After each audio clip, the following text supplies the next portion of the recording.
Hello and welcome to Crucible of Words for more dedicated legacy action. Today we are kicking off some prep for you lovely Eternal Weekend players out there. I'm going to be playing the best decks from the meta across the next couple of weeks so you can sort of see what the meta looks like, what the good decks are, how to prepare, and hopefully help you lovely people out in terms of getting ready for these big tournaments. So today we are playing Blue-Black Tempo. This is a list from INF, who is one of the better Blue-Black Tempo or just Tempo player in general out there. And this list is really interesting because it doesn't have Tamiyo. And they've explained why, and there's a big guide that I will link in the description below that can help you, and we're going to be using that guide for sideboarding in our matches today. So, this is a deck that has a bunch of cantrips, so Brainstorms and Ponder to try and find the things we need and piece together a game plan. We've got Mishra's Bauble, which is a sort of slow trip that we can use to get Revolt for our failed pushes. It can also be used alongside a fetch land, so we can kind of get like a Surveil effect going. And we have a couple of Nihil Spellbomb, which is a cantrip that's a little bit more expensive, but is really useful in a meta with the best deck being a graveyard deck. So we have all of those. We have our counter spells that you would expect, like Force of Wills and Dazes. Then we have our threat suite here and our interaction suite here. So we've got a bunch of removal, 4 Fatal Push because Psychic Frog is a card we need to kill, go for the Throat and a Dismember, and then a couple of Thoughtseizes to take apart our opponent's hand. Our threat base here is what's really interesting. We've got these 4 Nethergoyfs, so these are a card that scale quite well with the game. We can play on turn 1 and it's not amazing, so we're not trying to do like a Delvery tempo strategy, but, you know, maybe it's going to be attacking for 1 or 2 on turn 2, which is fine. Sometimes they'll attack for more, whatever. But then in the later game, we can have like a 1-mana 4/5, which can check a lot of bigger creatures, which is really nice. So it sort of shows that we are a tempo deck, you know, with cards like Daze and stuff like that. But we actually have the ability to play in mid to late game quite nicely, which is where Murktide Regent comes in, which is just a nice big haymaker we can play in the mid to late game and just dome people for huge chunks of their life total. Obviously, Psychic Frog is the best creature in Legacy, so we're playing that. This is what makes this deck tick, really, because it allows us to play a slightly more controlling game where we're drawing cards whilst applying pressure. I don't need to talk about why this card is good. Like, you've seen it enough. Emperor of Bones is a really interesting one. This is something that dodges things like Pyroblast out of the sideboard, so it's nice to have threats that do that. It also can interact with the graveyard, which is a really key zone to interact with right now. And it can hit for a reasonable amount. It can also give us hasty damage, which is something that our deck doesn't necessarily have. And we don't have any burn spells either. So having something where you can just play this and then remove a creature and then immediately adapt and then smash in with it is quite nice. And then we have a couple of Brazen Borrower, which is just a staple in Legacy at this point. It gets to interact with your opponent. It gets to be an evasive attacker. It kind of does it all. So this is the list we're playing today. We've got our Wastelands. We've got our one of Undercity Sewers. And this is the best version of Tempo in my opinion. I think this is the best build. I think the Tamiyo build is really good as well. And I'd have to play more to say conclusively. But what I will say is Blue-Black Tempo is the tempo you want to be playing. You get to play 1 swamp, 1 island. So you get a nice perfect mana base in our deck. Whereas the Grixis decks, they don't have that mana base. And they don't get to play the late game strategy like I was saying, because they're running all these Delvers and Dragon's Rage Channelers and stuff like that. So they need to be indexing more towards the early game, whereas we can play a game plan that unfolds differently depending on different matchups. Sideboard wise, we've got some more threats. We've got various counter spells for like Eldrazi, for prison decks, and Painter. We've got Force of Negation for like combo decks. Hydroblast Seas, for whether that's for Eldrazi, Cloudpost or whatever. It's all good. We got some more removal and Shoot the Sheriff and Dark Betrayal. Dark Betrayal obviously kills Psychic Frogs. That's quite a nice one to have. Kills all of the big reanimated threats right now as well. And Shoot the Sheriff is just a pretty flexible removal spell. Like you could see this swapping out for Go for the Threat in the main. You know, we're just having similar effects and sort of diversifying on what they are. We've got some more Graveyard Hate and Unlicensed Hearse and Surgical. And we've got a Null Rod to stop some of these spooky artifact decks like Karn Forge or whatever. So yeah, that's the list. I will post the guide in the description below. You can have a look, and we'll be using it all league, and hopefully we'll get some good results with it. Please remember to like and subscribe so you don't miss any of these series of videos I'm doing looking at the best decks in the format. It should hopefully be really useful and be a nice palette cleanser after some of the more questionable decks we were playing last week for Halloween. Alright, if you want to support the channel, become a member for just £1 and you get to see my videos early, which might help you with your Eternal Weekend testing, if you need to see the videos early and get a little bit more of an idea of what people are doing. And I do appreciate everyone who supports me. I also have a Patreon. All is in the description below, so why not check that out as well. Alright, let's start tempoing some people out. Alright, so the first round I had some really nice commentary and then I looked and my mic was switched off. So I'm going to try and do that from the replay for you. So here we go. So we have an opening hand here where we have to make a decision quite early doors. Are we going to be brainstorming, looking for our second land to make sure that we get to continue playing the game if we get Wastelanded, or are we going to have this just Nethergoyf and then start pressuring? You know, we can play Nethergoyf on 1, then Brainstorm on 2. Depending on what our opponent does, depends on how we want to approach this. So we see an Ancient Tomb over there. So they play a Talisman of Curiosity, which makes me immediately think they're playing the Eldrazi list. I've seen a few of these to help get around some of the Blood Moon effects, because this fixes your mana for your kicker creature. It also gives you the green mana for your Sowing Microspawn, the blue mana for your Null Drifter. Then you also have the colorless mana for it, so it kind of does a lot. This is not where I want to put my Force of Will either, so I just let that go through, and then we go to our turn and see what we can be doing. So we draw a Ponder, so I immediately think, okay, what I want to do here, Eldrazi is a matchup where they have access to Wastelands, and our opponent is displaying a start that means they can have a turn 2 Sowing Microspawn to then Wasteland our land. So I am very much looking for another piece of mana so we get to continue playing this game. So I'm pondering. We already have the blue card for the Force of Will to stop whatever. So we find a land. This is a really interesting decision that we start off with here. So we can keep the Surveil land just to guarantee a land for us. We obviously want mana here, but if we're getting Wasteland, that means turn 2 is going to be potentially difficult to interact in any way, shape or form. So we could really be under the gun here. There is also a Dismember and a Thoughtseize. So Dismember is a card we do like in the matchup, so we need to kill their creatures. So we stack it in a way that we can then mill off the Thoughtseize if we need to, because we want to be milling off so that we can get towards more lands. So we keep the Sewers because the guaranteed land is probably better than a random draw here. And there is a piece of removal that we will be able to cast off the Undercity Sewers if we get Wastelanded here. So then our opponent plays a Waste instead of a Wasteland. And we go, okay, that's something. And then they tap down for a Thought-Knot Seer instead of a Sowing Microspawn. This is about as good as it could get for us here. We get to leverage our Force of Will. And we know that we're not losing any life for a Thoughtseize that we want here.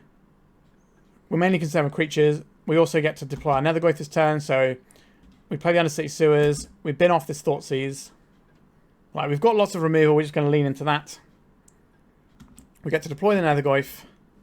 There is an argument for keeping the Thoughtseize and taking a look at what your opponent's got, but we're not going to play the Thoughtseize this turn. Our opponent's probably going to play the best card from their hand this turn anyway, and then we get to follow up with removal, which is mostly going to be where we want to be here.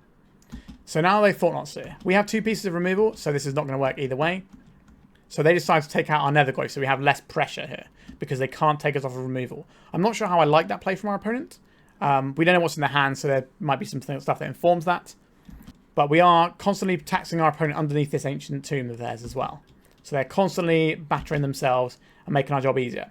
So we draw a Wasteland this turn. So again, we have a really key decision point here. So we have the option of playing a Emperor of Bones and dismembering our opponent's creature. That gets us more pressure moving forward to then punish this Ancient Tomb. It kills our creature, we get a card draw. We want to do this, so we do the Dismember first. We have to pay 4 life for it. Now, the reason that play is good is it's front foot forward, it's applying pressure, we're using our life total as a resource. Now, the downside is we're using our life total as a resource. This is an aggro matchup, so that is something to consider. The other play we have here is to play the Wasteland and not go after our opponent's Ancient Tomb again, but we could hard cast a Dismember for the full 3 mana, kill their Thought-Knot Seer, and then bash through, and just preserve our life total. That's quite a conservative line I don't like that much. We could also go for the Throat and Wasteland here. There's a lot of options. So, I decide to go for, first up, we are Dismembering. So the reason I like this, we get to see the card first, and we want to be on the front foot here. If our opponent gets to deploy all of the stuff in their deck, you know, then we're in trouble. So now we draw another big creature which we can follow up with later. So we can play this Wasteland. So another reason to play the Wasteland and use it would be that we actually get to grow our Nethergoyf. But by leaving the Ancient Tomb in play, we get to force our opponent's hand into hurting themselves. We also get to take the Thought-Knot Seer out with the Emperor of Bones. So if we want to, we have that option next turn. So by playing the Emperor of Bones out this turn, it gives us more options next turn if we want to make a 4/4 and attack our opponent's hand. So only getting with 2 with the Nethergoyf because we're not Wastelanding, we're not adding additional types. But now we're in a situation where we've put the pressure on. Our opponent can try and deploy something if they want to, but that might not end well for them because they already know we have a removal spell, so they've kind of put themselves in a dodgy position. Right, so they're going for a Kozilek's Command on our Emperor of Bones. And they also went for the draw mode instead. So they're trying to fix their draws here. They scry 2 to the bottom. We just get a free hit with this Nethergoyf this turn if we want it. So now we've drawn a Ponder. What will we be pondering for in this situation? I don't think it's worth pondering. We have a removal spell. We have a big Haymaker. So let's just operate this way. So we Wasteland first, because we're just trying to set our opponent back so our big Haymaker can just crack them and kill them next turn. So we take them off of mana so they get less chance to actually play anything meaningful next turn. This also pumps our Nethergoyf. So last turn, we made sure that we got the tempo down before we were Wastelanding our opponent in that situation, because otherwise we aren't making inroads into the game. And now we're in the let's just turn the final corner and get this game won. So we get to bash for the 3 here. And then in our second main phase, we deploy a big Murktide Regent. It's a 7/7. It's a lethal threat on its own. Our opponent's got nothing. And that is the end of the first game. In terms of sideboarding, this is what we did. So we took out the 2 Spellbomb and the 4 Daze for 3 Consigned to Memory, 1 to shoot the Sheriff, and 2 Harbinger of the Seas. Harbinger of the Seas, obviously a massive Haymaker in this matchup. Sheriff is just more removal that works, and Consign is a great way of messing with some of their spells. And Daze is hard to leverage when they have this much mana. Okay, so now we're into game 2. Our opening hand here, we have a Force of Will that we can't really leverage. We have some Nethergoyfs that we can't grow that much. We have a piece of removal that is really useful, and we have a Wasteland, which is another useful thing.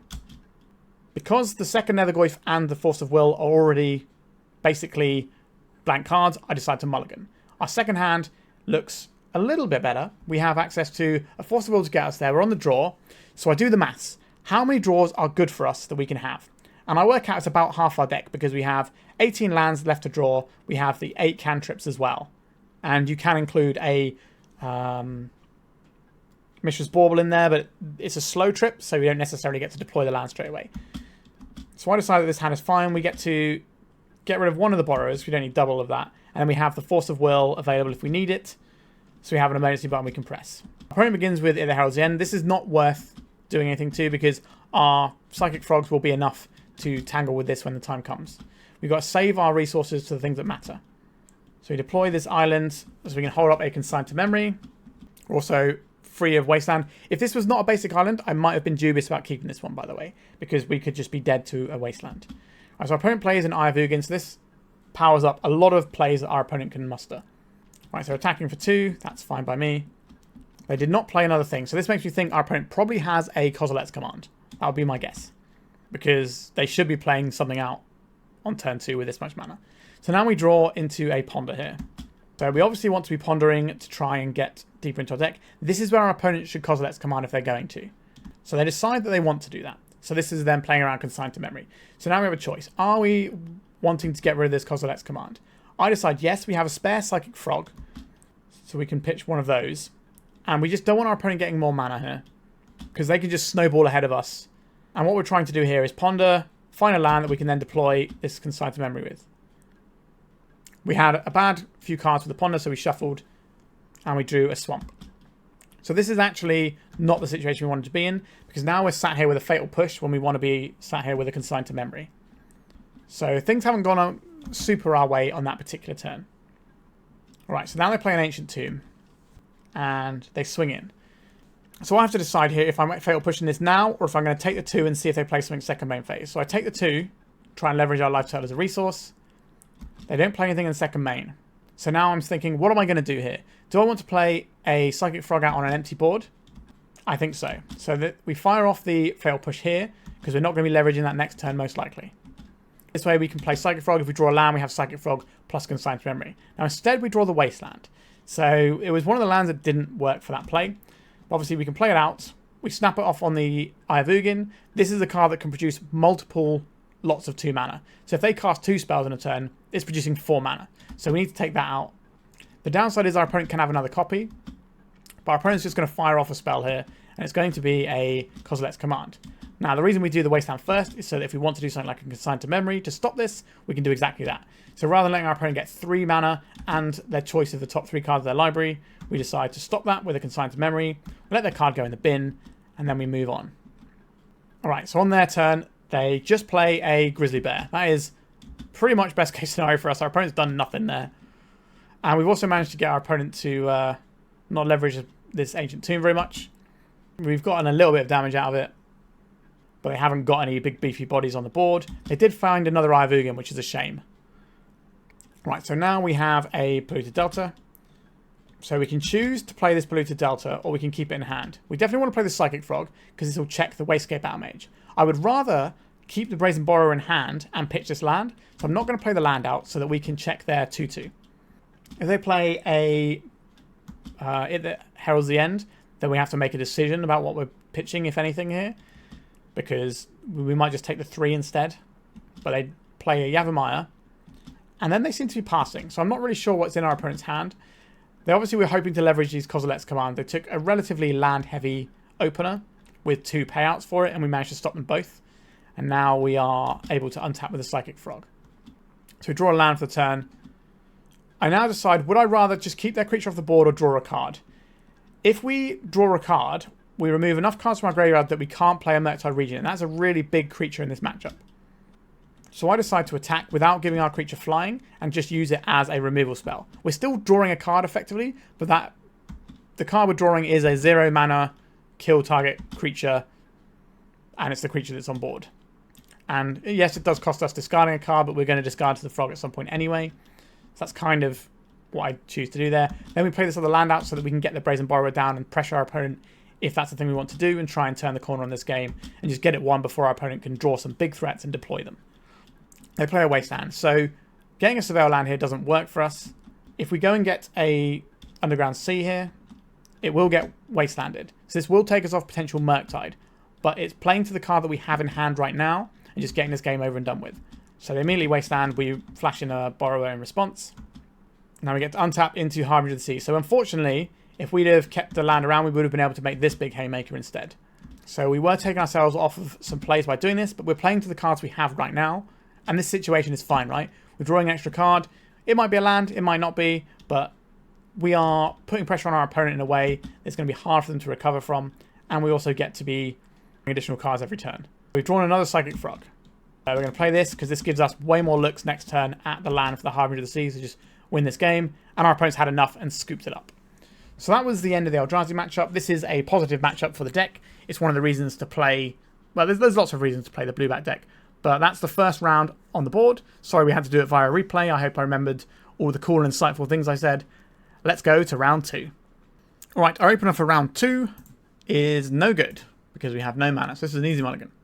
What about this one? We have some great tempo plays. We've got some removal. We've got some frogs. This looks like a keeper to me.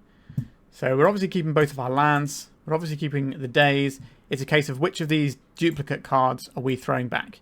Is it going to be a Fatal Push or a Frog? Now, the thing about Frog is it's always going to be good because it's a creature, whereas Fatal Push is a card that we may not have targets for, depending on what our opponent is playing. So I think it's the Fatal Push here that goes, and that's where we can just feed through a Frog. If they kill it, we don't have to protect it, we can just play another Frog. If I knew what the matchup was, maybe that changes what I keep there, but I don't. So let's just ball in with this. I think that's the better play on average here. We could be on some sort of mirror here. Dark Ritual. Alright, is our opponent doomsdaying us? A Dalthy Voidwalker. Alright, so we now have a turn 1 play that actually does something, unless they Thoughtseize us. They did not Thoughtseize us. Okay, that's good news. Let's get this Underground Sea up and running. I don't know if our opponent's going to be blue-black. They might just be a straight-up black deck, which is quite likely given the Dark Ritual and the Dalthy Voidwalker. I will Fatal Push this. So we could try and bait a removal spell, but because we have 2 frogs, the upside of just having a frog in play is just really strong here. So they might just have a Fatal Push here. If they do, that's fine. We can just play another Psychic Frog. We'll trade 1 for 1, and then ideally end up with a frog. They didn't Fatal Push our Psychic Frog at the end step, and now they're showing us green mana. Elvish Spirit Guide. Something big is coming here. City of Solitude. Players can cast spells and activate abilities only during their own turns. That is an interesting one. So this suggests that our opponent is probably playing the Witherbloom Apprentice combo and they just want this as a way to defend. So if we counterspell this, it turns on other counter magic later on down the line as well as Fatal Pushes. So I think we are hitting this. We have seen a Spirit Guide, so it's possible they can pay here.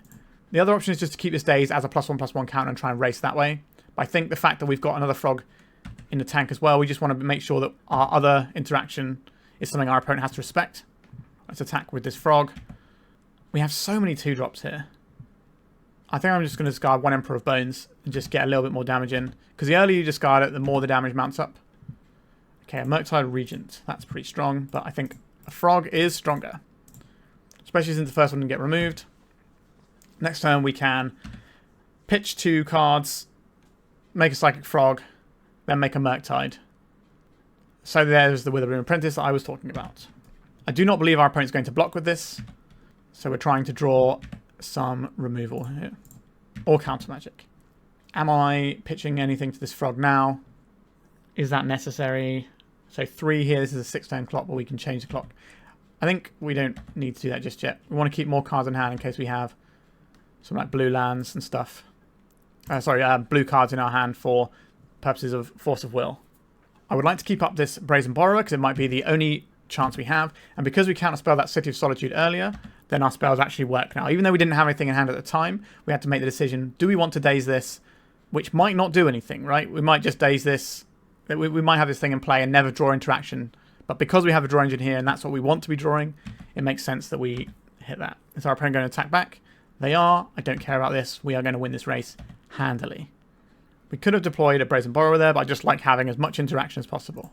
Attack with 2 creatures before we deploy anything so we get more of an idea of what we're looking at here. We can also use the Emperor of Bones at some point. An Assassin's Trophy. We do have basics, so I'm okay with that. Do I need to pitch anything to this? I don't think so. As we play this land out, we can represent Force of Will. Can't do everything we want here, can we? I think we go for playing this Spellbomb out and cycling it. It gives us something to do in our opponent's turn. I don't really want to deploy these Brazen Borrowers. I want to have the ability to get Duress or Thoughtseize or whatever and then still be able to interact with our opponent. Because now they have 3 mana, that's a very clear line our opponent might want to do. A Dauthi Voidwalker. So they're unlikely to combo this turn, but not impossible. But if they want to combo this turn, they have to play a Lotus Petal or something, so that we are relatively okay to do this. We want to sacrifice this now. A Force of Will. Do I care about this Dauthi Voidwalker enough? We're just going to race this, but we will put a Force of Will underneath our opponent's Dauthi Voidwalker. I think we crack this Polluted Delta, go and get a Surveil land here. Although now we have the Force of Will, do I need to keep double Borrower up, or do I just deploy a Borrower here and just get more damage going? I think I'm going to deploy a Borrower and just tempo our opponent out. Now we have 2 pieces of interaction we can hold up whilst just committing to the board in a big way. So we're going to take 2 here, that's fine. This race is favourable for us right now. Psychic Frog just flips any race whenever you need it to. I think this is better than just bouncing this, but there is an argument. Alright, another Force of Will. Not bad. So we can attack here. Draw an extra card. We can make a moderately sized Murktide Regent here. Do I want to keep this land as something we can feed into the frog? If I play it, it gives us the ability to cast a Brazen Borrower, which might be enough lethal damage if something else happens, so I think we're going to do that. So we've got double Force of Will for this turn. So we need to have land and 2 Chain of Smogs to win here. Alright, our opponent has scooped that one up.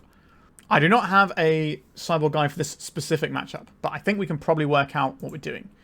The Withering Apprentice is a wizard? I'm going to check the creature type on that. Okay, it's a human druid, so Shoot the Sheriff will kill that, as will Dark Betrayal. So happy about these things. The Dazes look like they're going to be pretty useful here. The Force of Negation could be quite useful too. Our opponent might just pivot into a aggressive beatdown plan though. We don't want the Harbinger of the Seas. Our opponent's showing us some basics. They're going to be pretty good about fetching around that before this comes down. Hydroblast obviously doesn't do anything. Consign to Memory.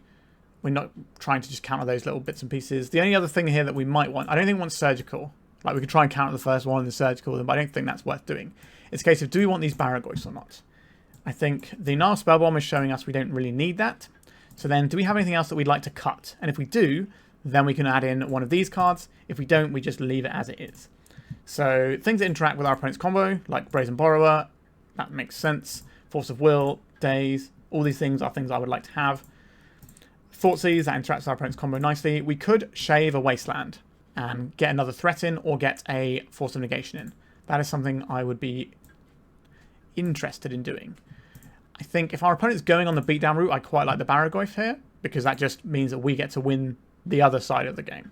So I think between all of this stuff, you know, we've got so many ways that we can cover our opponent's combo. But maybe we need to keep the Force of Negation in because our opponent has that City of Solitude card. So let's try this. Okay, so we have an ETB tapped land to begin with. We do have a Thoughtseize, but our opponent might be able to kill us on turn 2 with this hand, because they can power out a turn 1 guy, or they can just have Dark Ritual and Lotus Petal and kill us on turn 2, where we don't get to interact. So I don't think we get to keep this one. We can't keep this one because it has no lands. Our opponent has mulligan to 5 over there. This one does interact. It comes at a price, but I'm willing to pay that price here. So I think it's the Emperor of Bones that goes here. And if our opponent can go super early, we kind of need... Do we need this Force of Negation? We're already mulliganed, and we already have 2 pieces of interaction. I think we're just going to get rid of the Force of Negation here. Leyline of the Void. Sure. Psychic Frog does not care about your Leyline of the Void. Our opponent's mulligan quite aggressively there. They might have thought that we were the Reanimator build. Alright, this Nethergoyf is not going to be a useful Magic the Gathering card. I think we need to get an Underground Sea here. We have spells of both colours we want to cast. And our opponent can kill us on turn 2 with some hands. So I'm going to Thoughtseize them.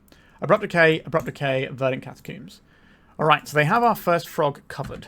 And our Nethergoyf doesn't do anything. So we're going to need to find a little ways out of this one. Now our opponent is working on not many resources. We have their first thing they do covered here. A Brazen Borrower. If they drew exactly Orcish Bowmasters, this is bad for us. But I think we have to Brainstorm here. They had 1 raw draw there. Okay, so we have a couple of things. So we're going to put back this Nethergoyf. We do not want this. And I think I'm going to put back 1 land to keep up the interaction here. Play this out, and then we can Surveil if we want to, or we can go and get another land, depending on what our opponent's up to. Right, so they're probably getting a Surveil land at our end step here. We're going to use the Emperor of Bones to bait out their removal spell, and then we can slam in the Psychic Frog. Now, that might not work. They might just take damage from Emperor of Bones, but that's fine, because we want our opponent's life total to be 0. We can Brazen Borrower their Leyline if we want to, but it doesn't seem like the best play. Would I like to have a land here? So if we take this land that's on top of our library, then all that happens is we play this Emperor of Bones, and then we get to Surveil, and that's honestly pretty good. So I will do that. So I think we're getting... Our opponent hasn't shown us anything to disrupt our land, so I'm not going to respect that and just have the best mana we can have. Let's get this Emperor of Bones going. Let's play out this Polluted Delta. I will exile... I don't think it matters what we're taking out here, but maybe they have some way of recurring this Abrupt Decay, so let's just take that out. Is our Emperor of Bones going to be sufficient bait for our opponent? Helm of Obedience. Okay, we know the 1 card in our opponent's hand. We can bounce this out of play. We can bounce the Leyline out of play. Sorry. Right, let's crack this. Get this Undercity Sewers. Try and find some action here. A Ponder. Ponder is fine. So we're going to Ponder here. We might find something that is better to interact with this. So the problem with doing this play is our opponent gets to replay the Leyline the turn after. And we don't have an answer for it. So we kind of need to find like a force here. So this is an any order and shuffle. Psychic Frog. This time around is not actually what we want. Alright, let's take out this Leyline. So wait for our opponent to act. If they draw exactly a Thoughtseize or something, then they can win through what we have here. But this way we tap them out and it gives us an extra turn to find an answer. Chain of Smog. Okay, I will discard Go for the Throat and Psychic Frog here. I will not copy this because then we take out this Abrupt Decay and they throw it back at us and we don't get to combo them out. We don't get to stop them comboing us out. Alright, Brainstorm. They might respond to this Brainstorm. Okay, they did not. Another Brazen Borrower allows us to keep tempoing our opponent out. So if we put Fatal Push and BloodStained Mire on top. This turn we Borrower their Leyline. Then they replay the ley line. If they find a land, they kill us. Not much we can do about that. But then the following turn, we get to Borrower. So the idea is we do this, then we hold up Borrower and Psychic Frog. So we need our opponent to not draw a land. So they're going to grind us with the Helm of Obedience. If you're unfamiliar with this combo, this mills until it puts a creature into the graveyard. And none of the creatures go into the graveyard, so they just mill our whole deck. So they're going to activate this. Oh, they didn't activate at the end step. That is interesting. City of Solitude. Ah, this has us absolutely in a bind. If we try and bounce this now, they activate the Helm. Yeah, we don't really have a good shot at all here. Alright, we'll hope our opponent makes a mistake. This is all we got. They activate this Helm in response and we die. Yeah, well played, opponent. That was good. Okay, am I more into this Wasteland now? I don't think we want to be getting into those situations where our opponent can just have just keep replaying it and we aren't doing anything. I don't think necessarily attacking their mana with this is going to be the most useful. Do we think that they've boarded completely off of the Witherbloom Apprentice combo? I don't think so. They're going to have some creatures in there. I think we're just going to go in like this. Our opponent definitely has the Brewer's advantage on us. Our opponent's deck list looks pretty sweet though. So this hand doesn't really interact with our opponent, but we have some Brainstorms to try and make that happen. The Wasteland might be able to keep our opponent off from making a 4-drop. We don't have any interaction for a Witherbloom Apprentice here. I think Brainstorm is good enough. But things can go awry with a hand that looks like this. Our opponent's mulliganing. So the calculation here is we could see a fresh 7. Or we could keep this hand, which also sees us an additional 6 cards along the way. And that just seems a much higher upside to me. Because the more cards we have, the better our Brainstorms are anyway. Whereas if we mulligan and we end up in a similar situation, we have less cards to put back with our Brainstorm. A Chrome Mox. Okay, so this is going to be our opponent going down further on resources. What was that? A Boggart Trawler. A Dalthy Voidwalker. I will cast this Brainstorm in response. An Emperor of Bones. Some fetch lands. The Nethergoyf looks pretty bad now, so that can go back. And then we're drawing whatever else we put back, so I guess it can just be a land is fine. So this is a really interesting turn. We can either get our threat down, or we can try and Brainstorm our way to beat our opponent having exactly Helm and Dark Ritual. I think I'm going to go for getting the pressure into play. Because if not now, then we're in the same position next turn. Whereas this way, we've at least got something down and we're making inroads into our opponent's life total. If we just keep spinning our wheels and our opponent's just bashing us with this Dalthy Voidwalker, it doesn't end great for us. An Abrupt Decay on the Frog. Sure. I think we are in Brainstorm territory here. Alright, I like to have access to all of these cards over here. The Nethergoyf becomes pretty good in the very quick future here. So what are we putting back? We need the blue card for the Force, so we got to keep that one. I would like to play Nethergoyf, kill their creature, and Bauble, which probably means we're not keeping this Wasteland in our hand. But we're drawing through these cards anyway, so I guess we put the Emperor of Bones and the Wasteland here. So then we go Fatal Push on this, which also means that we're not dying to that particular combo. Then we play out this Nethergoyf. And then we deploy this Mishra's Bauble, have a look at our opponent's top of their library. A Witherbloom Apprentice, sure. Am I burning a Murktide Regent Force of Will combo on that? Possibly. I think just dealing with this one we can, because we don't know if City of Solitude is going to get involved and all that sort of jazz. It's a shame to lose the Murktide here, but we just want to make sure we're not losing to those things. We can cut our opponent off green, which really helps here as well. Let's get this in this Wasteland before combat, so our Nethergoyf grows. We will take out their Dalthy Voidwalker, I think, here. Bash for 3. Next turn we can grow the Emperor of Bones and attack for a bigger chunk. I think we might have weathered the storm here. 1, 2, 3, 4, 5. Okay, that's probably better than doing Emperor of Bones stuff, isn't it? So this will be 1. Alright, our opponent's had enough. I'm just trying to work out if we're actually supposed to play this Murktide post-combat or not. Because if we're not, then maybe we just put the Dalthy Voidwalker in right then. But if we're not, we attack for the 3, and then we play the Murktide, shrinking this. It does give us more damage, so it probably is the correct play to do. And any sort of fetch land or cantrip next turn means that this is actually getting in for damage. Another interaction that might come up as well is if we have the Emperor of Bones, we can put in a hasty Doughty Voidwalker. If they are like doing Chain of Smog and they discard stuff themselves, which could be like a Abrupt Decay, unlikely, but it's possible because they can't cast it right now with their mana. So maybe we could then put that underneath our Emperor of, put it underneath the Doughty Voidwalker that we have, and then that ends up giving us the ability to have a piece of interaction with what our opponent's doing. Anyway, we got the match. Let's go to round 3. Alright, this hand doesn't have a threat in, but we have some nice interaction. We have a ponder we can use if we find another blue card. Or if we, Thoughtseize and know that we don't need this Force of Will up immediately, we can start pondering for some action. We're also on the draw, so we get a little bit more juice in our hand before we have to make any decisions. So I like where we're at. An Ancient Tomb. Grim Monolith. I think we just snap this off right now. So when I played Calm Forge myself, I have found that the hands we have Grim Monolith, you're like 90% to win. The hands where you don't, it's a very different prospect.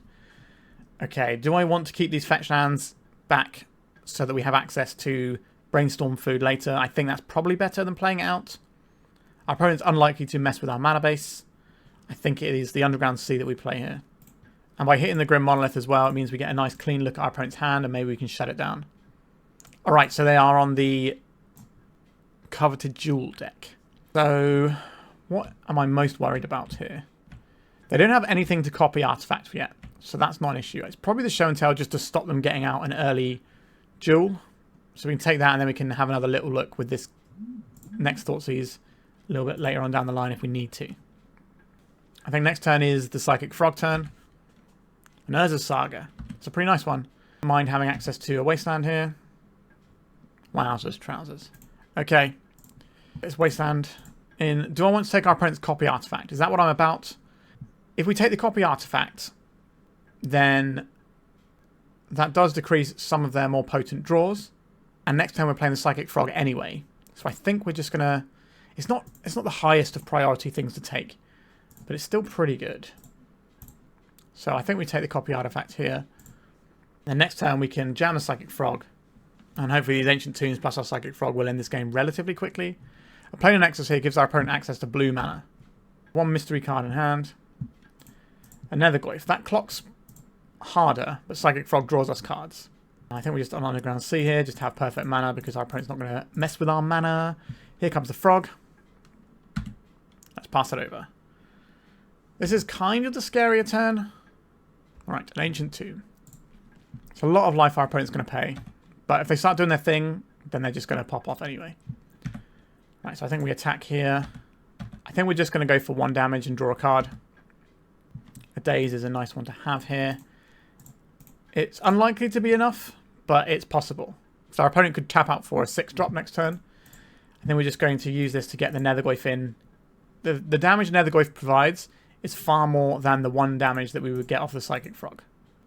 So now we've used our ways of curtailing what our opponent's doing, and now we're putting on the pressure to try and win the game. And we'll be drawing 3 cards a turn from our draw step and these 2 frogs, and that's a lot of card advantage to bury someone underneath.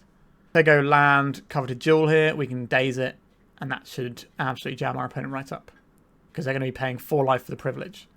Okay, there's a lot of mana over there in the pool. Are they putting some mana into this Planar Nexus? Because you can filter it. So that's what they've done here. A Show and Tell. We can Daze this spell and reduce that 1 colorless they have. But that doesn't do anything. I think we have to, unfortunately, let this resolve. This is Coveted Jewel. It is a Coveted Jewel. So the hope here is that they run something into Daze and we can cut their turn short and then attack, get the Coveted Jewel, and it should be pretty easy to win from there. But it's whether or not our opponent can just win this turn. Because they can tap the Coveted Jewel and then deploy a copy artifact and then get another Coveted Jewel, and our Daze is not really going to operate here. Do I want to Daze this to reduce the overall mana our opponent has?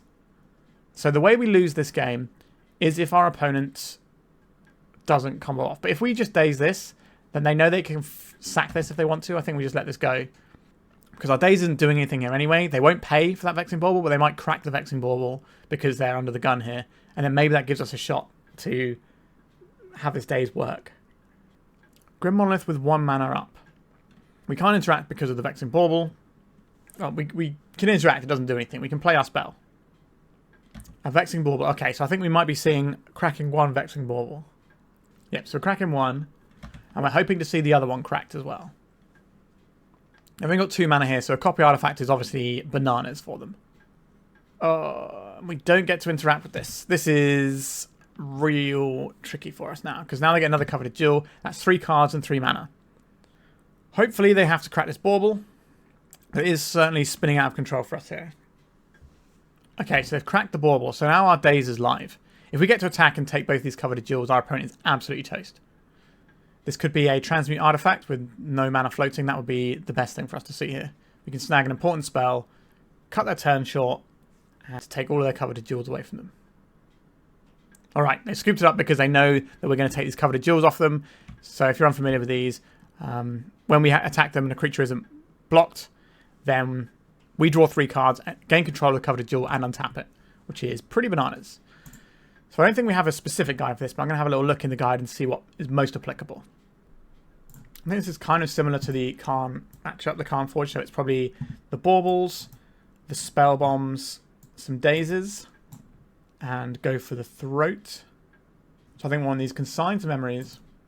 I think we want this Null Rod. And we want this Force of Negation. And that leaves a hole here. What are we going to fill that with? Do we just want another threat? What is the Go for the Throat going to do for our opponent? So they might be pivoting to a Wormcoil Engine.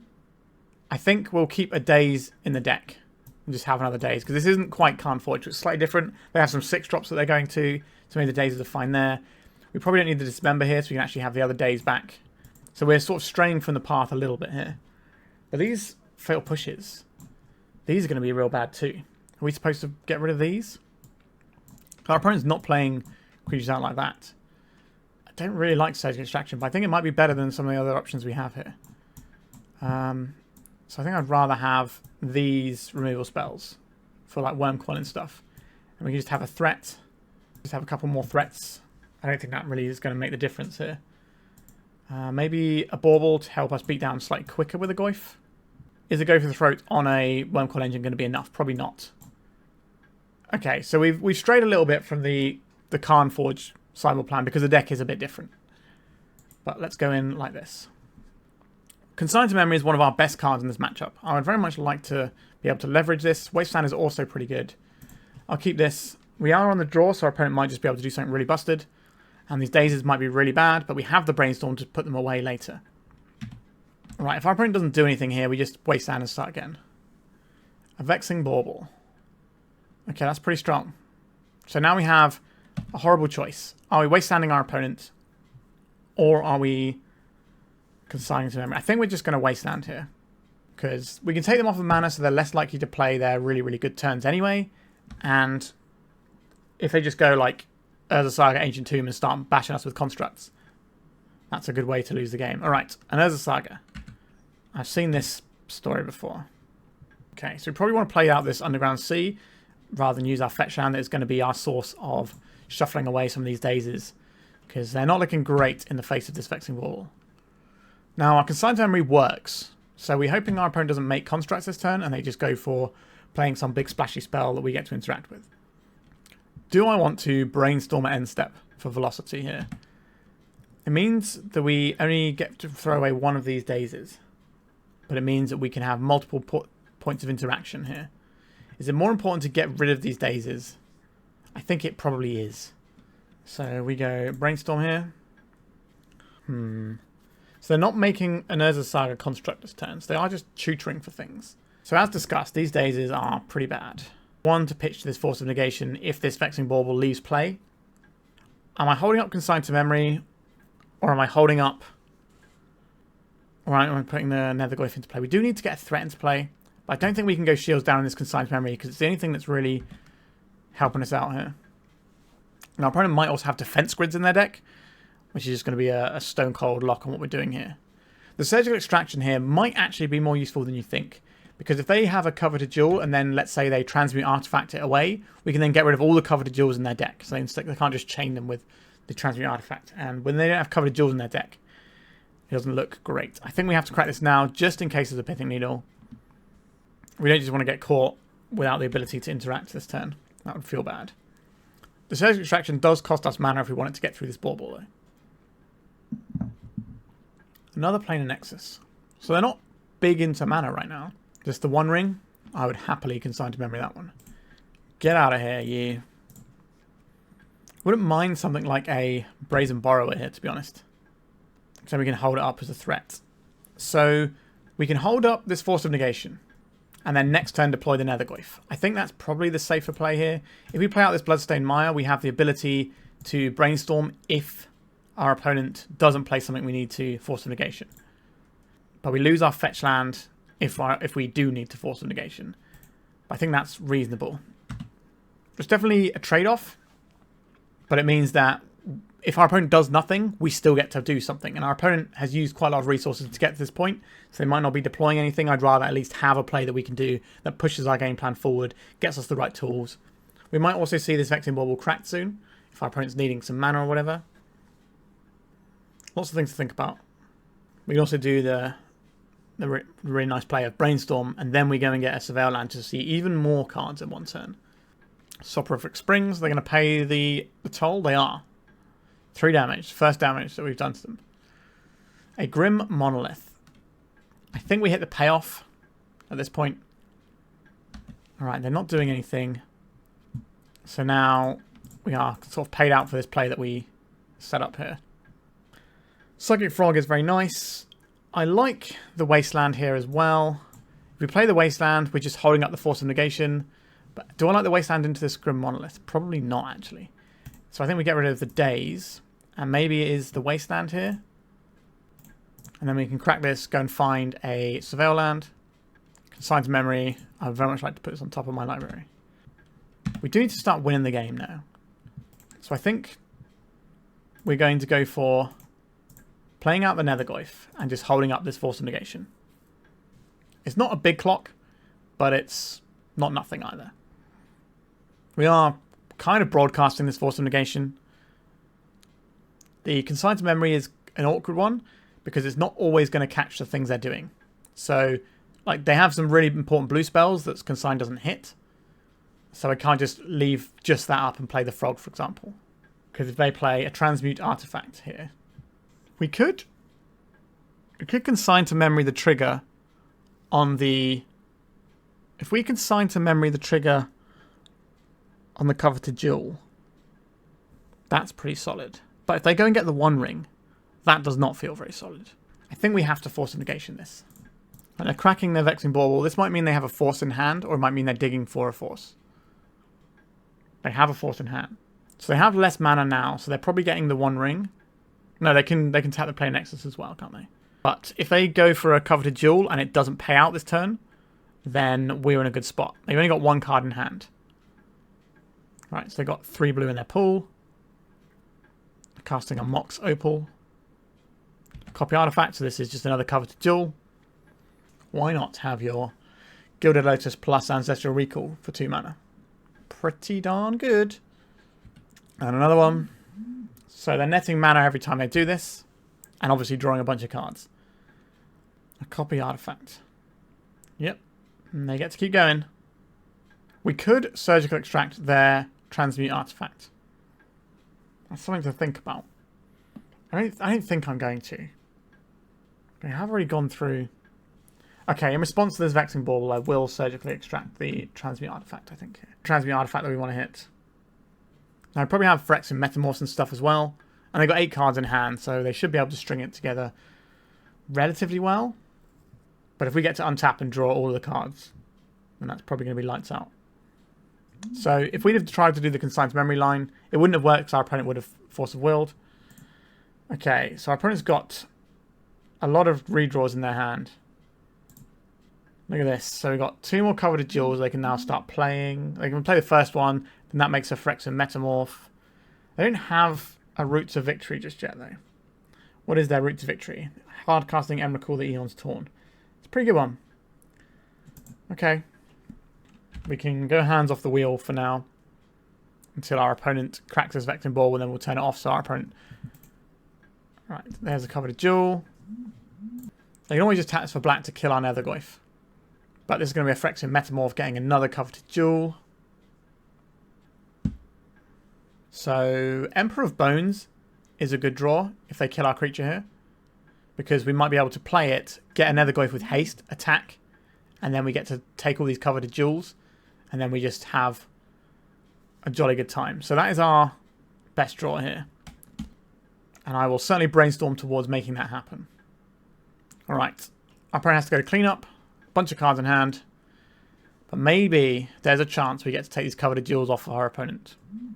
And if that happens, I like our odds.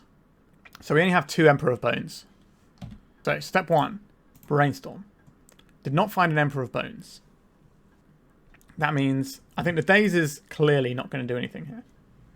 Although it could pitch to a Force of Will.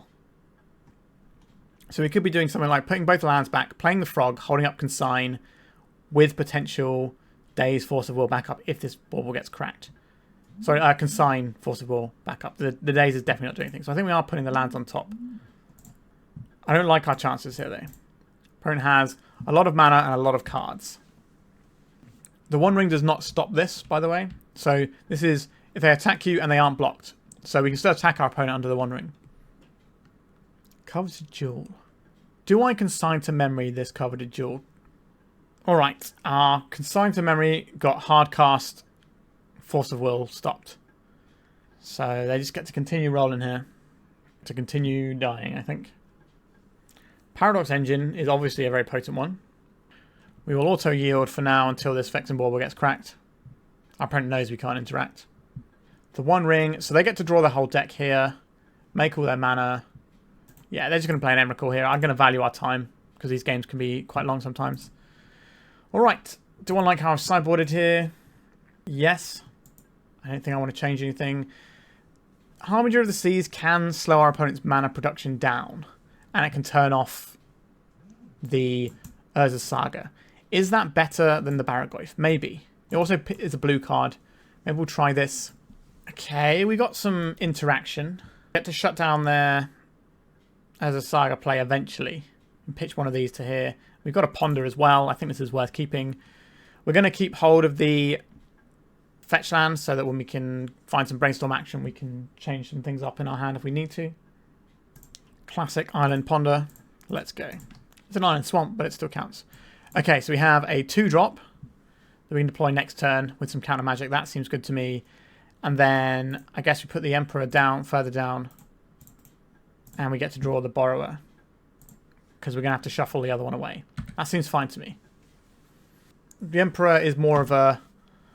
It's a fine guy that can sometimes do stuff, but it's not really a thing we're looking for. The Borrower attacks for more damage most of the time.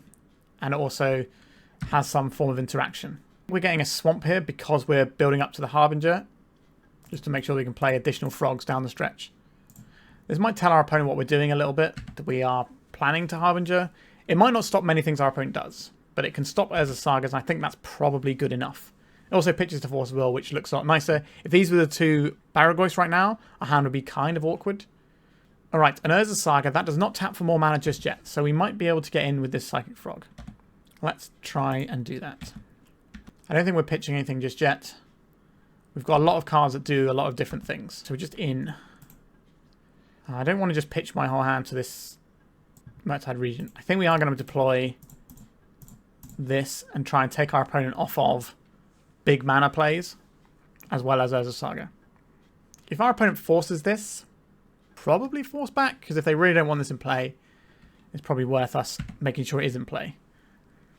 Unless they're just flush with forces and they want to try and bait some stuff out using them. So our opponent obviously does use blue mana. So we're not going to cut them off of any spells, we're just going to cut them off of a bit of speed and Urza's Saga. Which I think is fine compared to all the removal that we've boarded out. A Brainstorm. Is there a situation where this Brainstorm might change the amount of cards we pitch to Psychic Frog? Or do we want to have more cards in our hand for this Brainstorm? I think the latter is where I'm at here. To get 3 damage in, I think it's fine. There's an argument to pitching this Murktide Regent, but just having maximum cards for this Brainstorm makes a lot of sense. If we Brainstorm here, and we don't hit a land, we don't get to make a Borrower as a threat, but I think that's a good enough play here. Because we've got a couple of these Murktide Regents kind of not doing the work for us. Is there any point in having this Mishra's Bauble? I don't think I want the Mishra's Bauble. I want all these other cards I have. Just loads and loads of interaction. We can play this. And then we can put a Brazen Borrower into play. And then we have a much stronger clock. So what is this? An Intuition or something? 3 blue at our end step. Sink into Stupor. Okay, I will Daze this. Alright, so they definitely wanted their lands to tap for more. That's good news. Alright, getting paid out with a Daze on turn 4. Pretty happy about that one. Against our opponent's big mana deck. I'm happy about my inclusion of these Harbingers for this game 3. Yeah, so we've cut our opponent off of 4 additional mana this turn. Show and Tell. I do not want this Show and Tell to resolve, that's for sure. Say no to that one. Wow, it just worked. We don't actually get to shuffle with our fetches because of our Harbinger of the Seas, actually, do we? I think we're just going to get the damage going here. Grow Psychic Frog by 1. Am I going to pitch this as well? What can we find that we would want to cast? So we got the Mishra's Bauble, which could then cantrip us into, let's say, some kind of 2-drop spell, like another Daze we might want to hard cast. Alright, let's see what our opponent's working with over there. Do we want to look at the top of our library? Is that going to change anything here? Or is it... We're still playing the Murktide regardless, I think. So we're just going to have a look at theirs. Transmute Artifact, sure. Play this one out. If we draw exactly Force of Will... So we have 3, 4, 5, 6, 7, 8, 9. So we have lethal. We don't need to play the Murktide. And this way, if we draw a Force of Will, we can actually cast it. As well as the Daze. Okay, I think we don't crack. We don't play the Murktide here. Okay, so we drew a Daze. So we can hard cast 2 Dazes. So that plays around Vexing Bauble a little bit. Alright, having a nice little banter with our opponent in the chat. And we've got the GGs. Play against our opponent relatively often. He's always seemed like a very nice human being, which is what you love to see. Okay, that's 3 rounds in the book and 3 wins in the book. So let's go to round 4. And we're playing against Tony Scaponi. Fellow content creator, all-round nice human being. Very, very good at combo decks, but does play some other stuff. This is a Nethergoyf with a Daze. This seems fine. Tony has been known to play Burn and all sorts of stuff. Oh, come on, Magic Online. Let's get a 1-mana 0-1 in play. But then next turn when we ponder, our creature has power, we can start the pressure from turn 2. A Manifold Key. I don't think we interrupt with that. So we get to crash for 2 this turn. Is that better than playing Psychic Frog? I think we do need to Wasteland what our opponent's doing. And I would like to have a ponder going. Another Daze doesn't impact us this turn, but it is useful next turn. More Psychic Frogs. I don't really need more Psychic Frogs. Our opponent's probably not interacting with us.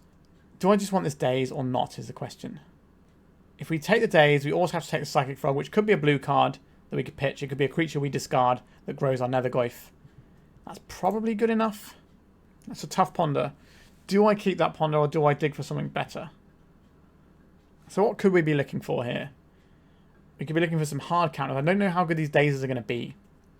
Right, I think I've convinced myself to shuffle this one because Daze is unlikely to be super good against our opponent. Alright.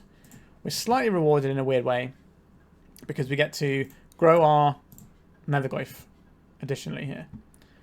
Playing a Nexus. Let's take our opponent's tower. And we crash for 3 damage on turn 2. Just like Wilder Cattle would have wanted. Alright, we drew the Daze anyway. Which means we have Frog double Daze up next turn. Alright, so now they have this as a Saga. Maybe they baited that Wasteland out of us. If we draw a Wasteland, then I'll fire it off here.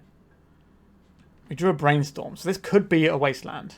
But I think just the upside of getting Frog running here is just so high. Just in case our opponent's running counter spells, we want to play this pre-combat. That way, if they counterspell our Frog, it grows our Goyf and we get additional point damage in. Alright, in comes the Nethergoyf. We have 2 Dazes to leverage this turn. Our opponent currently doesn't have huge amounts of mana. If they switch into an Urza Saga Stompy roll, then we are probably okay in that front. Our creature's pretty large. I don't think I'm countering a Lotus Petal. That doesn't feel like the one, does it? Because this gives them exactly 4 mana for something like a copy of the One Ring. Now, we pause slightly on this Lotus Petal. So our opponent knows we've got some interaction. And the way that we pause on a Lotus Petal suggests it's probably going to be like a Daze, rather than it's a hard counter, because we just immediately let that Lotus Petal go through then, instead of trying to do the maths. So our opponent's probably wear that out because he's a very good Magic the Gathering player. So he knows exactly what he's doing. Glaring Fleshraker. Do not want to play against this. Am I double dazing? I think so, because we also get to crack this Lotus Petal of our opponents. Okay, so now we also have more lands that we get to chuck into our Psychic Frog. So it's kind of like a gush if you look at it sideways. Would I like to Brainstorm? I think I want to have Brainstorm up in an emergency here. So we're probably... I'm just working out how many cards. So we have 2 cards we want to put back anyway. I think we attack here. And then I think I pump the Frog once, getting rid of a fetch land. Another Nethergoyf. We don't need to cast that. We have 4, 5, 6, 7, 8, 9. We have plenty of damage. So I think we'd rather have the emergency Brainstorm here. If they get a Pithing Needle and name Psychic Frog, that could be a little bit awkward for us trying to get the damage. But if they're doing that, then they're not advancing their own game plan. I think that's okay for us too. If they play a land, it will cost them their City of Traitors here. Like a Manifold Key. Like they're floating off the City of Traitors. They've got Plane Nexus in play. A Basalt Monolith. This generates a lot of mana. We can't really stop this. Are we stopping this, or are we stopping the payoff? I think we're stopping the payoff here. So I think we let this go, and then we Brainstorm in response to whatever their payoff is. Yep, lots of mana. So this could be a Kozilek's Command, looking deep. A Mystic Forge, that's the payoff, isn't it? Let's have a little look to see what we can find. Nothing is the answer to that. I will put back a couple of lands, I suppose. This Fatal Push is unlikely to be useful, but they have Glaring Fleshrakers.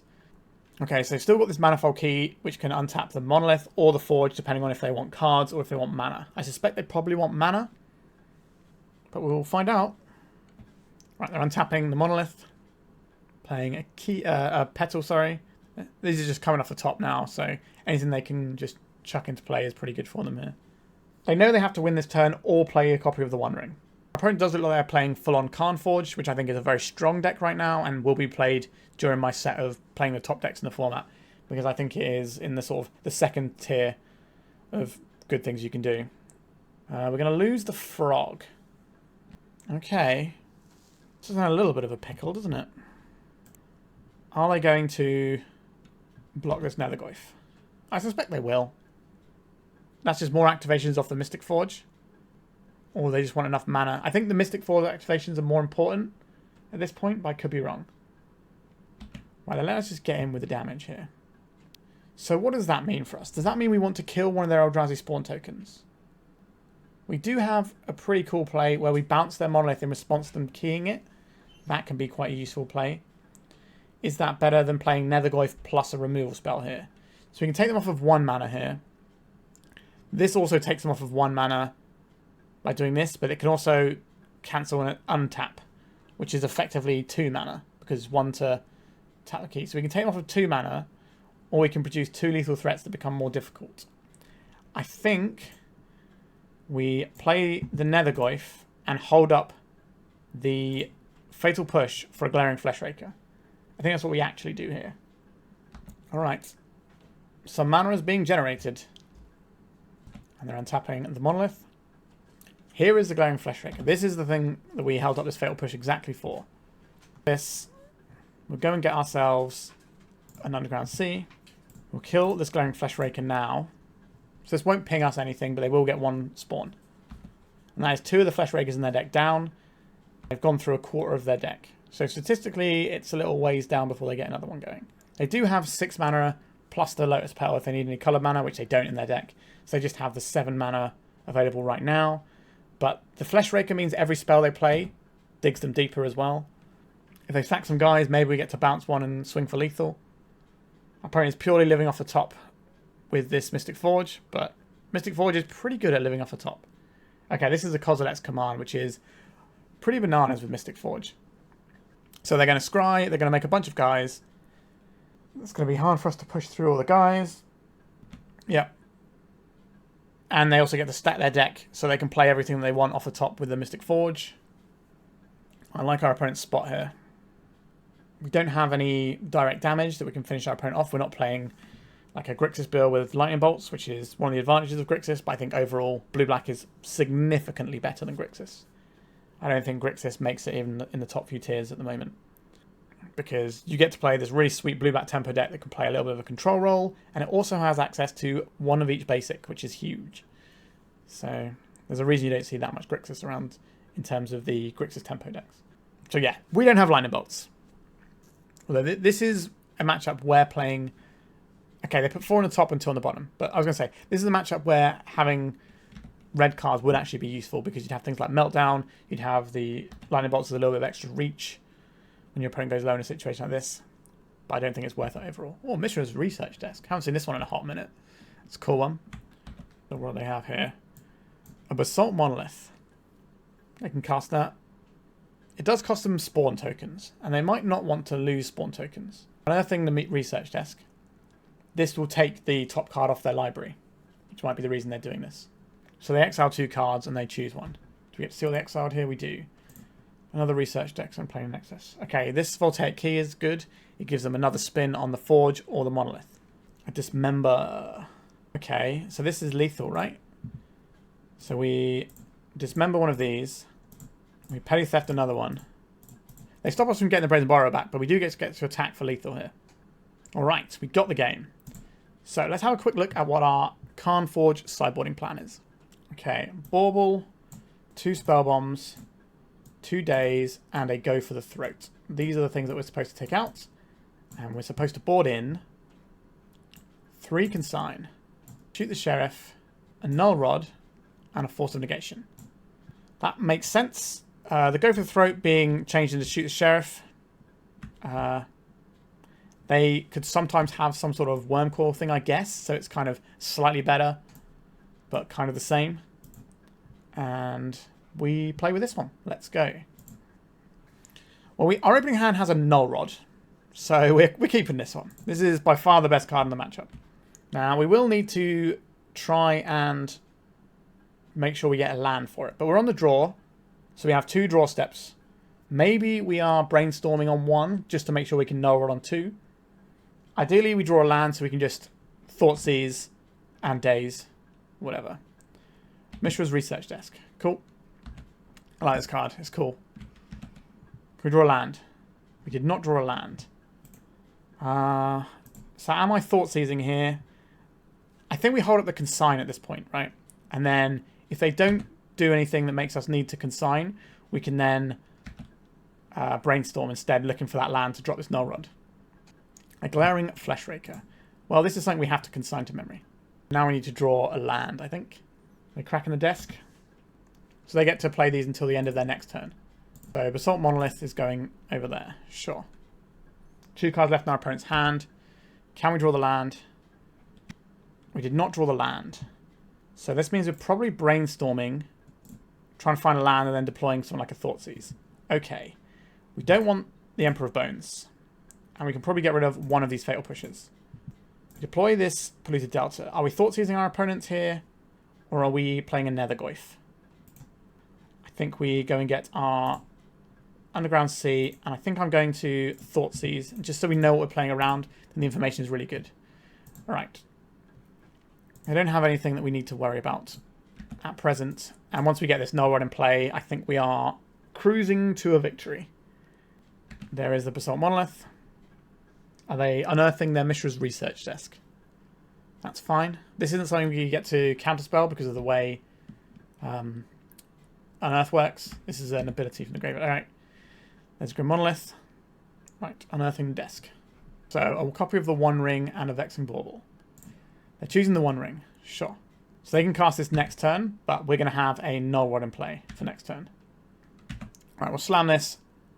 We can protect it with a couple of Dazes. Alright, our opponent's just scooping it up. Alright. Oh, so we are 4 rounds into this one, and we are 4-0. This deck is feeling great. Let's see if we can put the trophy on the board. Right, welcome to the trophy match. Our opening hand is turn 1 Surveil Land, turn 2 Frog with Daze back up. We have a Wasteland for interaction, but we do have a lot of lands. This is a tricky one to keep. Like, if we get a single piece of disruption, that can really backfire for us. Like, if we get hit by a single piece, they can just gut our hand. But if we count these two, like, if we count this as a half a ponder, and this as a spell, then we're kind of like a little bit overstuffed on lands, but it's arguably keepable. Like, we're on the draw, so we're getting another card.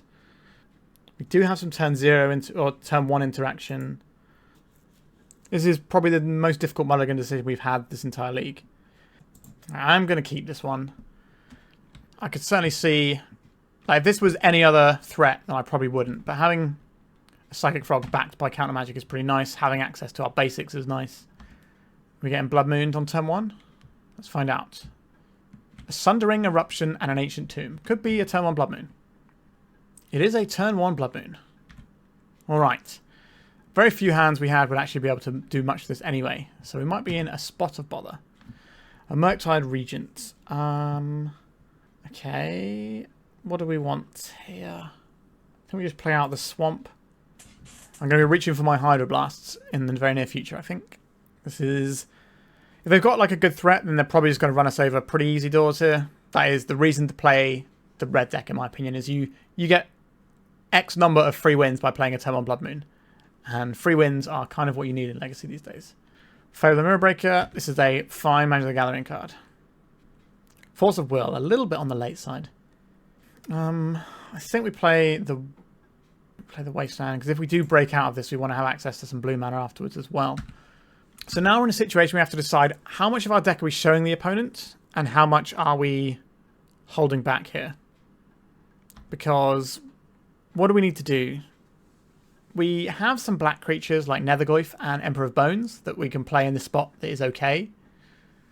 And we have a Force of Will we can leverage, which is also fine. We have Fatal Pushes. And if we draw Island, we're just completely unlocked. So I think we're still in this game for now. You're probably looking at countering something like a One Ring or Broadside Bombardier's level of card. And that's what this Murktide Regent's going to get pitched for, because we're never going to be able to cast this Murktide unless we Brazen Borrower out of play, but that's many steps down the road. A Fury. That will kill us in pretty short order, so I'm going to say no to that one, pitching the Murktide. Because the Murktide is very far down the tracks. A Thoughtseize. We can have a look at our opponent's hand. Is it that worth it to pay 2 life here? I think it's probably worth it. We might get some more information. We're probably losing this game anyway. All right, you know, that's 2 life that's going to come at us several turns in a row. I think we'll play out this Polluted... No, I think we'll play out the Underground Sea, actually. So that we don't lose as much life necessarily if we break out. But Emperor of Bones can get their Fury. We can bring back their Fury. And then that's a really solid play. But the Reflection of Kikijiki is obviously going to be on a bit of a heater here and smashing us up good, because they get to copy their Shaman token, and any creatures they have off the top become really strong. The One Ring. You know what that's really good against? Just about everyone. So here we are, underneath the One Ring. Yikes. Okay. What are we looking for? Is it an island? No. It's a blue card we can't cast. Play out Polluted Delta. I think we're probably going to lose in about 2 turns' time. So we probably have one more draw step, otherwise we're not really playing the game. But the power of Emperor of Bones into their Fury is really solid here. Not to be underestimated. But we're taking 4 turns. This is close to a 3-turn clock. And obviously if they find anything, they can just make it hasty. Like a Broadside Bombardiers will kill us awfully quick. I'm surprised they didn't jam the One Ring activation before combat in case they found the Bombardiers. Because they probably could have just put us in the dirt then. We could have taken 6 from the One Ring, then 5 from something else, and we'd probably been dead. So our opponent didn't necessarily maximize for damage that turn. Maybe they're worried that we're Doomsday or something. But then why wouldn't you try and maximize for damage? I don't know. Underground Sea. So this is 2, 4, 6. We have one more draw step, but that's not going to be enough to get us out from where we are now, because we could take 2 turns to Emperor of Bones. So yeah, turn 1 Blood Moon, still good after all these years. So let's consult our guide. Okay, 2 Spellbomb, 4 Daze, 2 Emperor of Bones. Those are the ones coming out here. So 8 cards out. Consign, Hydroblast, Rod, Shoot the Sheriff, and the Force of Negation to stop those turn 1 plays like we just saw. Barragorf is an interesting one, but our opponent is quite likely to have access to things like Leyline, and if they suspect we are reanimated, they kind of have to board that in. So this all makes sense to me. Let's jam and see if we can get there. We got an uphill struggle to put the trophy match to bed, but let's see if we can do it. Island is a really, really big start to how I want to play this game. So I think I'm inclined to keep this one. We can dig for a black source. Sounds good to me. Our opponent's mulligan to 6. Their deck mulligans quite a lot, generally speaking, because they're looking for specific pieces to really jam a strong play and start off on the front foot. They don't have the joy of playing a blue deck where you can just sculpt what you want. Island. Ponder. So we don't have the second land, so I think we have to say no to this one. We've drawn a Force of Will. That is certainly a useful card for us to have access to. We probably have to pitch the Psychic Frog rather than the Brainstorm because we don't have that second land yet, and that's going to be really important to find. And we might not have to Force of Will our opponent's turn 1 play. Alright, they're paying 3 life for this Volcanic Fissure. This suggests to me that our opponent is holding up a Red Blast for a Psychic Frog. Okay, so now we have this Undercity Sewers. Does that change anything? We could cast this Brainstorm first. If we are expecting this Psychic Frog to get blasted, I think I'm just going to play this Sewers. Just have a little Surveil action. Another Brainstorm. I think that is an above average draw. It means that pitching this Brainstorm to the Force of Will does not hurt us at all, really. Because we can still Brainstorm for more lands if we need to.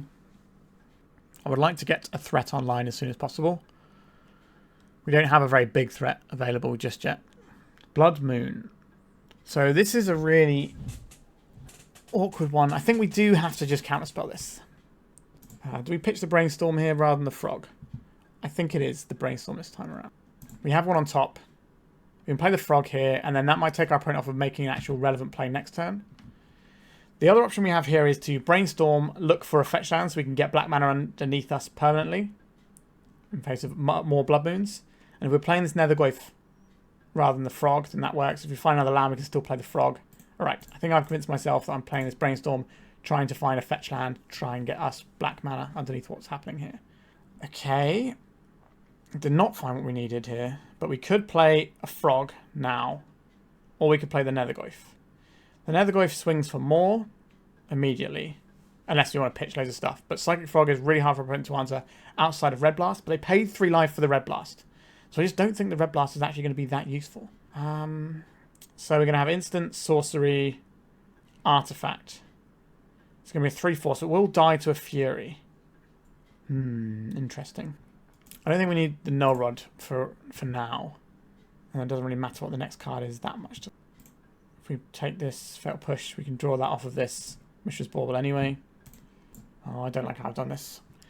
So if we should have put the Frog on top. That was a bit of an error there because we want this Bauble for Revolt. So I think we have to just pass with the Bauble in play. Because if we need Revolt, but then we don't get to Revolt, so immediately we have to Revolt on our turn. Yeah, that was just a horrible Brainstorm stacking. I'm sorry about that, everyone. We played relatively cleanly until now, but that was a horrible, horrible Brainstorm. Hopefully we can leverage this Ancient Tomb that our opponent's got. A Fury. They're evoking it. Pitching another Fury. This is the end of our Nethergoyf. I think that's fine here. We could Brainstorm Response, but we'd have to find exactly Force of Will blue card, and I don't think it's worth it when we can bring our Nethergoyf back soon anyway. Right, not punished for the mistake we made. So if we play out this Psychic Frog, it's almost certainly going to die. But I think we are still playing it out here. We need, was it 4 types to bring this back? 4 types, yeah. Alright, so there's the Red Blast. So now we can bring back the Nethergoyf next turn. We can leave the Mishra's Bauble in because that's one of the things that's going to be harder to get type-wise. So the next card on top of our library is the Null Rod, if I remember rightly. It's the One Ring. It is the One Ring. I think this is worrying enough Is it worrying enough? We have the Null Rod. Okay, no, we can allow this one. So they get one card out of this, but then it's going to chip them for 1 damage a turn whilst they have an Ancient Tomb going. Ah, they're not activating it.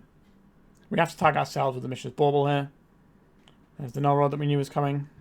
Our opponent not tapping this is annoying. I would quite like to get that 1 point of damage in over and over again, but stopping our opponent's spells is good enough. So we play this out. This gives us access to this Fatal Push. And we just drop this Null Rod in. Alright, they're going for the 1 damages here. Our win condition is a 13 turn hit with this 1 ring for now, but we can bring back this Nethergoyf soon. But we're just holding up this Fatal Push in case we need to hit a 3-drop. A Vexing Bauble. We're not really about that life just yet. A Blood Moon. Not a great lover of the Blood Moon for us. Right, we'll Brainstorm here. We did find these 2 Fatal Pushes. So we could Force of Will this and have 2 Fatal Pushes up. Or we could get rid of these 2 Fatal Pushes, put a Murktide Regent into play. But the problem with Murktide Regent is that it does die so easily to Hydroblast. Does end the game basically in 1 turn though. This is... Oh, they have a Vexing Ball. What am I talking about? We don't get to Force of Will here. Come on, brain. And that's why I talk through lines before doing them. So we want to crack this now. We don't get our Swamp here. We don't get to... We also don't get to play the Murktide Regent here either, do we? We've just got nothing going on. Okay, so if we had kept the Force of Will, we still couldn't hardcast it anyway. We don't get to bring back the Nethergoyf. Yeah, I just crumbled away in this particular game. If we had kept the Force of Will instead as Murktide, we would have been in better... No, we wouldn't have been in a better spot. Because they can't crack the Vexing Bauble either. The fact that our fetch land was a Misty Rainforest and not a Polluted Delta or a BloodStained Mire is probably going to cost us this game. But I believe at the Eternal Weekend Asia, this was one of the worst matchups for the Tempo deck, I think. Nope, I tell a lie. It was the other way around. This is one of the worst matchups for the red deck. Okay. So we are going against form here by losing this one. Sorry, everyone. What can we draw here? Brazen Borrower is good. Brazen Borrower, take out the moon, deploy the Murktide. That's really solid. The fact we have this island in play is really key. Although Magic Online is struggling a little bit here. Last game of the evening. A Hydroblast. Okay, I like Hydroblast here. So, does our opponent have a Red Blast? We don't really have an option here. Like, we might still win because of the 1 ring. We get in Blast, we get in our Red Blast, we are. Okay. So we can't bring back our Nethergoyf. Am I playing this land out? No, it gives us more cards to Brainstorm with. I'm still unsettled by that bad Brainstorm I did earlier. Pyrogoyf. You know what that does? It smashes us for a huge amount of damage. Alright, that's 6 damage, and they can come in for 6 next turn as well. Force of Will. It's not a spell we get to cast. Alright, and we pass over. We have 1 turn to draw a Brazen Borrower or a Hydroblast. Either of those works. Alright, 1 more turn. I think the trophy has eluded us. And a Wasteland. Yep, we've got nothing there. And that is the end of that league.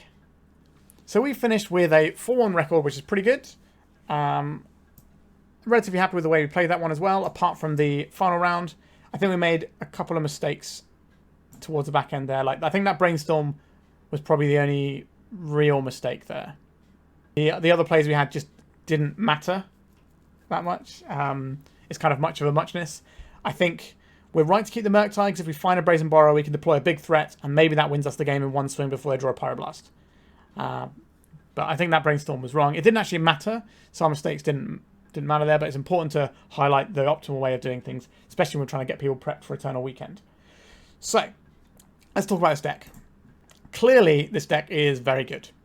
It's the list from, one of the better tempo players out there. It's been putting up numbers. There's a discussion as to why there's no Tamio and stuff in this list. And you can read that in the guide that I've put in the description, which is translated from Japanese into English. So you can have a little look at that. I really like the mix of spells in this deck. You can certainly play out a sort of slower game. So you can, we had some where we were just, sculpting a little bit, answering our opponent's things, because we knew we had big haymakers in the form of Murktide Regent and Psychic Frog, which can kind of do everything they need to do. And Nethergoyf scales up really well compared to some threats in other lists. So something like a Delver, if you're playing that on turn 5, it's probably not going to be good enough. That's a turn 1 threat. Whereas Nethergoyf allows you to play a slower game, and then you go, okay, I'll play my 4-5, which is going to be able to check all your Eldrazi. It's going to be able to swing through nicely. So I do think the choices in building this deck make a lot of sense. The Nihil Spellbomb's obviously where the meta is right now. Having 4 pieces of Graveyard Hate in the main deck kind of tells you a little something about the tier 1 deck right now, which is the Blue-Black Reanimator. I don't really have any suggestions on things to improve this. Like, the person who built this deck is certainly better at playing it than I am, and they've put in loads of time to build this list, and it does feel pretty sweet. They will probably have a few tweaks here and there along the way, but I think the core shell of this is really interesting. I've not played this blue-black tempo deck without a Tamiyo, and it felt really good without the Tamiyo, actually. I do like Murktide Regent a lot right now, but there's a lot of Pyroblast flying around, which it can catch. But when you're against a non-Pyroblast deck, so like any sort of black removal deck, like, the blue-black decks out there, which is so much of the field, Murktide is a really potent threat that they're not going to have much removal for. Everyone's too busy indexing on these fatal pushes, and then Murktide Regent just gets to sort of sail under the radar as this giant dragon that just clocks them in a couple of turns. So I do like the way this deck is structured. I do like playing Wasteland decks, tempo Wasteland decks. The things I really got into Legacy for in the first place. I love playing some Canadian Threshold back in the day. This obviously feels very different to that. But some of the tools are the same, but the way we use them and how we plan out our game is very different, because this is a deck that has a decent mid to late game, thanks to Psychic Frog and Murktide Regent, and Nethergoyf, like I mentioned. So lots to like about this deck.